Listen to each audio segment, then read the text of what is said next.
खबर आ रही है कि विमान सेवा भी बाधित हुई है। बड़े पैमानों पर जो फ्लाइट्स हैं उनको कैंसिल करना पड़ा है या फिर उनके रूट को डायवर्ट करना पड़ा है। इस वक्त जो खबर मिल रही है उसके मुताबिक विमान सेवा दिल्ली में बुरी तरह से प्रभावित हुई है और करीब 70 से ज्यादा विमान को डायवर्ट करना पड़ा है। जबरदस्त आंधी तूफान इस वक्त दिल्ली और एनसीआर को अपनी चपेट में लिए हुए है और इसकी वजह से 70 से ज्यादा फ्लाइट्स हैं जिनके रूट को डायवर्ट किया गया है, क्योंकि दिल्ली एनसीआर का जो इलाका है, पूरे उत्तर भारत का जो इलाका है, वो इस वक्त जबरदस्त आंधी तूफान की चपेट में है और इसी वजह से 70 से ज्यादा विमानों को डायवर्ट करना पड़ा है, उनके रूट को डायवर्ट करना पड़ा है, उनको अलग अलग जगह उनकी लैंडिंग कराई गई है। क्योंकि हम देख रहे हैं कि शाम 5 बजे के बाद से लगातार आंधी तूफान ने अपनी चपेट में लिया हुआ है। मौसम वैज्ञानिक इस वक्त हमारे साथ जुड़ गए हैं, चरण सिंह जी, हम उनसे बात करेंगे। चरण सिंह जी, इस वक्त जिस तरह के हालात बने हुए हैं ये बहुत अलार्मिंग हालात हैं, क्योंकि यूपी में 4 लोगों की मौत हो चुकी है, कई विमानों को डायवर्ट किया गया है। इस तरह के हालात कब तक बने रहेंगे? देखिए, मैं बताना चाहूंगा कि ये जो दिल्ली में इस तरह का वेदर हुआ है, ये क्लाउड सिस्टम इसके वेस्ट से बनना शुरू हुआ था और एक ट्रफ लाइन है हरियाणा से लेके और वेस्ट बंगाल की तरफ को जा रही है। उसके अलोंग इसमें कई ऐसे क्लाउड पैच डेवलप हुए थे। एक इधर हरियाणा के ऊपर में, यूपी के ऊपर, दूसरा वेस्ट बंगाल के ऊपर, और ये सारे ही ईस्ट नॉर्थ ईस्ट की तरफ बढ़ रहे हैं। अगर हम दिल्ली एनसीआर की बात करें तो ये बिग क्लाउड पैच था जिसमें बहुत तेज हवाएं भी चली। दिल्ली सफदरजंग में जो हवाएं हैं कुछ समय के लिए 90 से 100 किलोमीटर प्रति घंटा की रफ्तार से रिकॉर्ड की गई और ये सारा क्लाउड मास जो कन्वर्ट, ये सारा यूपी की तरफ शिफ्ट हो रहा है। दिल्ली में अगले 1 से 1.5 घंटे में काफी राहत हो जाएगी, यानी कि अगले 2 घंटे की बात करें तो फेयर वेदर फिर से आ जाएगा। परंतु खासतौर से हरियाणा, उत्तराखंड और उत्तर प्रदेश, यहाँ अगले 2 से 3 घंटा एडवर्स वेदर रहेगा। चरण सिंह जी, कौन कौन से ऐसे इलाके हैं जहां पर अलर्ट रहने की जरूरत है और क्या सावधानियां इस दौरान बरतनी चाहिए, क्या सजेस्ट करेंगे आप? हाँ, देखिए, बिल्कुल, मैं सबसे पहले बताऊंगा उत्तराखंड, हरियाणा, वेस्ट उत्तर प्रदेश, ईस्ट उत्तर प्रदेश, ये अगले 2 से 3 घंटे के लिए थ्रेट एरिया में है। तो यहाँ से जो लोग हैं पेड़ों के पास ना खड़े हों, खुले में ना रहें, सुरक्षित स्थानों में चले जाएं अगले 2 घंटे के लिए। और साथ ही साथ अगर हम वेस्ट बंगाल की बात करें तो जो गांजेटिक वेस्ट बंगाल वाला एरिया है, नॉर्थ उड़ीसा वाला एरिया है, वहां भी एडवर्स वेदर की संभावना, वहां भी थंडरस्टॉर्म रिपोर्ट होंगे, 1-2 जगह स्क्वाल भी आएगा। तो कुल मिला के ठीक है। चरण सिंह जी, आपका बहुत बहुत शुक्रिया हमारे साथ जुड़ने के लिए। इस बीच एक और बड़ी खबर आ रही है गुड़गांव से, जहां पर बिजली प्रभावित हुई है और कई इलाकों में इस आंधी तूफान की वजह से बिजली गुल हो गई है। इस वक्त की बड़ी खबर आपको बता रहे हैं। राज वर्मा इस वक्त हमारे साथ जुड़ गए हैं। राज, आंधी तूफान ने बिजली की सेवा को बाधित किया गुड़गांव में? बिल्कुल, देखिए, जिस तरह से पहले भी जो अलर्ट जारी किया गया था आंधी तूफान को लेकर गुड़गांव में और एहतियातन बिजली काटी गई थी, और उसके बाद आज शाम 4 बजे के बाद जिस तरह से तेज अंधड़ आया और तेज बरसात के बाद ही एहतियातन बिजली काटी गई। इसके अलावा कई जगह पेड़ भी टूटे हैं तेज आंधी की वजह से, और अभी के हालात की भी बात करें तो अभी बिजली काटी गई है और पिछले 2 से 3 घंटे से ज्यादा का समय हो गया है और अभी भी तेज आंधी चल रही है।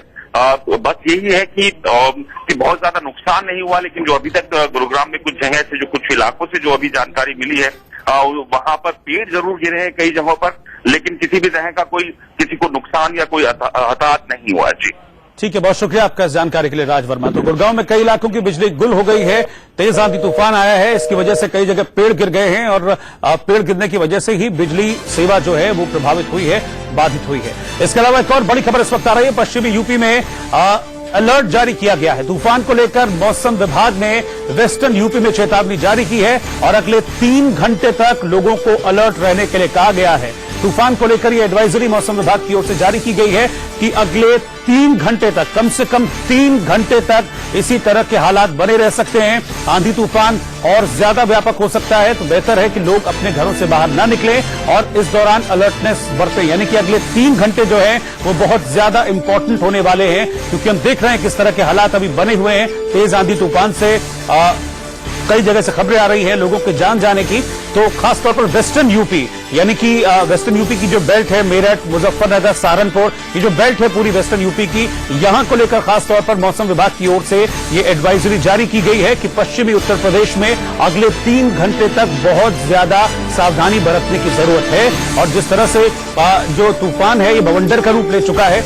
ये और ज्यादा नुकसान भी इन इलाकों में वेस्टर्न यूपी के नुकसान पहुंचा सकता है। तो यहां के लोगों को अलर्ट रहने की जरूरत है। आप तस्वीरें भी देख रहे हैं, बुलंदशहर की तस्वीरें हम आपको लगातार ब्रेकिंग न्यूज के साथ भी दिखा रहे हैं, जहां पर बिजली गिरी थी और बिजली गिरने की वजह से ये जो इलाका है ये पूरी तरह से आग की चपेट में आ गया। और क्योंकि हवाएं तेज थी इसलिए पूरे इलाके को आग ने अपनी चपेट में ले लिया है। गाजियाबाद में 2 लोगों की मौत हो चुकी है, कासगंज में 2 लोगों की मौत इस वक्त जो खबर है वो सामने आ रही है।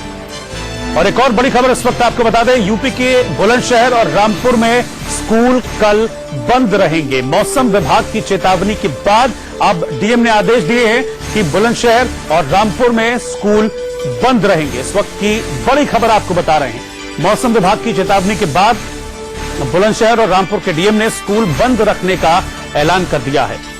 क्योंकि मौसम विभाग ने ये एडवाइजरी जारी की थी कि जो हालात हैं वो और बिगड़ सकते हैं और अगले 48 घंटे तक जो हालात हैं वो इस तरह हो सकते हैं, दोबारा से आंधी तूफान आ सकता है। इसलिए बच्चों की सुरक्षा को खासतौर पर ध्यान में रखते हुए बुलंदशहर और रामपुर में स्कूल बंद रखने का जो एडवाइजरी है, जो आदेश है वो जारी किए गए हैं।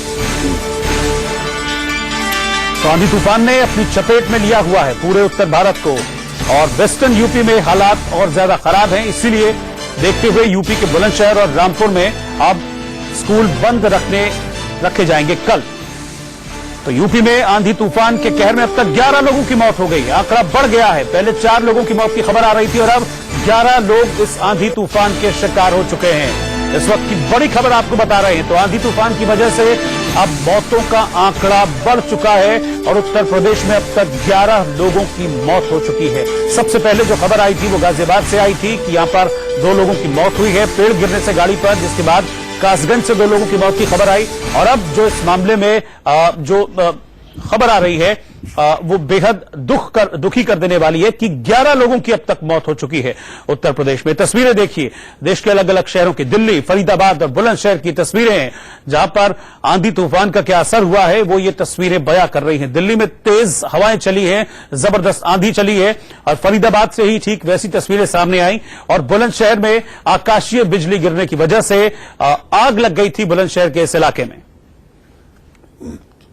तो बहुत ज्यादा सावधानी बरतने की जरूरत है और खासतौर पर वेस्टर्न यूपी को लेकर जो एडवाइजरी जारी की गई है कि अगले 3 घंटे बहुत इंपॉर्टेंट और बहुत क्रूशियल होने वाले हैं। यहां पर अगले 3 घंटे इस आंधी तूफान का कहर और ज्यादा हो सकता है, इसलिए जरा सावधान रहें और घर से बाहर ना निकलें।